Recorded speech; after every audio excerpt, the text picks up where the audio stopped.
give an idea about what the dehydration of the body is. You see the skin, it's like a reptilian.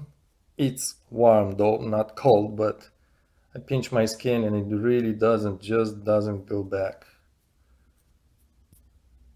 Look at this. Now, I do have an issue with my lungs. Body dehydration also does affect kidneys because kidneys need enough blood flow through them. The kidneys do filter the blood, but the blood must be fluid enough for the kidney to work properly. And if you are dehydrated, well, the blood basically thickens up, gets more thick, more viscous if you want, so the kidneys need to work harder. So just be aware of this, and be aware if you... I'm 50 years old. My skin looks perhaps like 70, I don't know. But yeah, that's just one of the...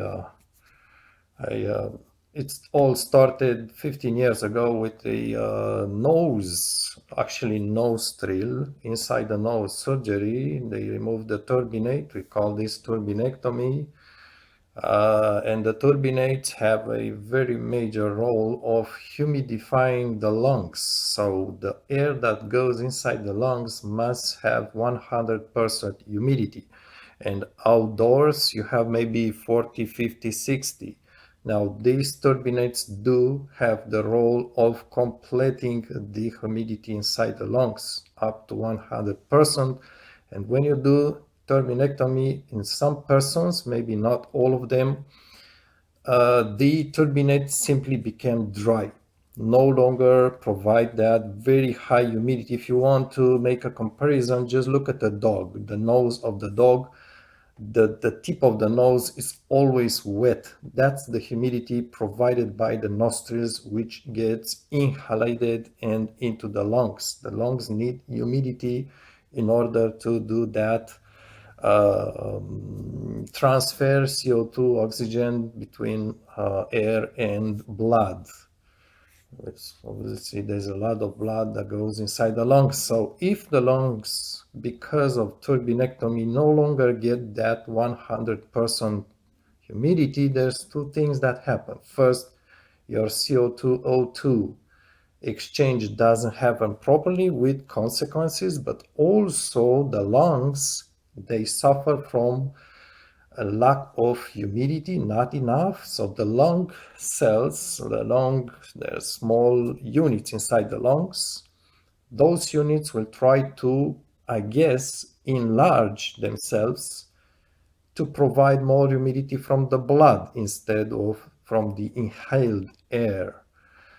And when those alveoli get increased, basically what happens after a couple of years with this issue turbinectomy is the lungs actually start losing humidity, start wasting humidity from the blood, and that causes body dehydration. The blood loses fluid, also thickens and affects the kidneys, and especially basically the lungs, which should be preserving the humidity from the turbinates. The lungs at this point start losing, wasting, eliminating, if you want, the humidity of your body. That's when you start getting dehydrated, and this is my condition today.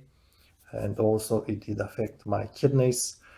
And I do need to drink water, and I can tell you I would drink maybe half a cup of water every hour.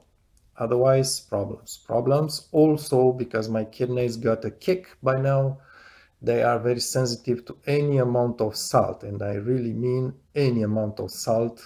I mean, I talk about salt which is already maybe in cheese. If I would eat a piece of cheese of 3 ounces, 100 grams, I need to drink more water. Any amount of salt, also any amount of sugar. I did basically completely eliminate food with any amount of salt and sugar so as to kind of give a rest to my kidneys, but still, you see what's happening.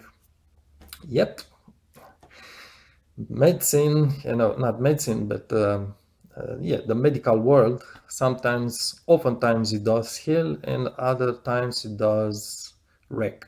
And I like to compare this to maybe a lobotomy. If you remember lobotomy, at some point, medical field thought it was a great idea to kind of read Wikipedia if you want to understand what lobotomy means.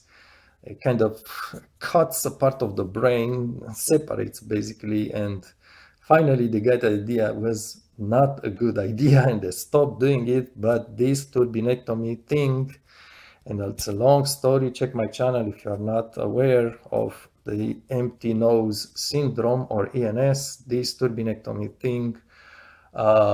We don't really know how many people get adverse effects. Medical world say it's very little, and I'm really not sure about very little part. Perhaps many simply don't get reported. But turbinectomy, when it goes wrong, it it does things to your body. And wanted to say also that turbinectomy, maybe just a last line to this video on kind of different subject. Turbinectomy, it's still done today worldwide by most ENT doctors, nose, ears, and throat doctors. It's still done because it's the only way to improve air flow through nostrils.